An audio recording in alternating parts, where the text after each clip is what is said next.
Brink takes place on the Ark. It's an immense artificial floating city at sea, built as part of a contemporary green vision, but now existing in 2045, and having lost contact about 20 years beforehand with the rest of the Earth, it exists in complete isolation with what were originally sustainable resources now in limited supply. The result of this is that competing social factions have been thrown into an isolated and horrific conflict. We're heading to the Ark's airport. This was the original location that celebrities flew in and out of and had their photo opportunities, but it's also, because it's been deserted and disused for 20 years, the ideal location for me to show you a couple of the game's features in the absence of any enemies. Now, Brink uses those same familiar shooter controls that you're used to, but without the artificial constraints, because we've developed a new system that we're calling SMART. It stands for Smooth Movement Across Random Terrain.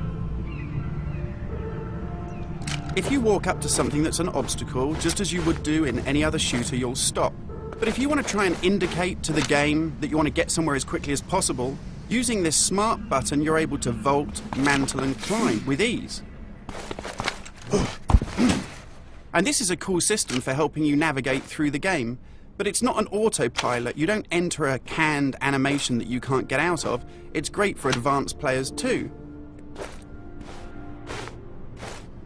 If you're approaching an obstacle like a security sensor, and you want to make it through that obstacle without perhaps alerting the enemy to your presence, you could just look up and you'll mantle up and over that automatically.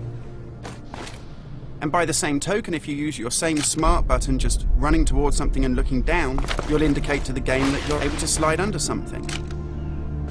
And this is really important because in Brink, we want you to be able to make tactical decisions about where you go and how you play. It's not a rail shooter where you're on a kind of minecart witnessing canned cinematics.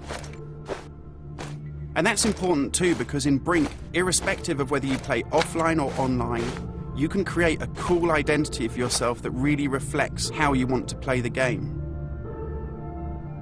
So in Brink, you take on a combat role that suits your preferred playing style, whether you're on the front line attacking the enemy or perhaps at the rear doing support.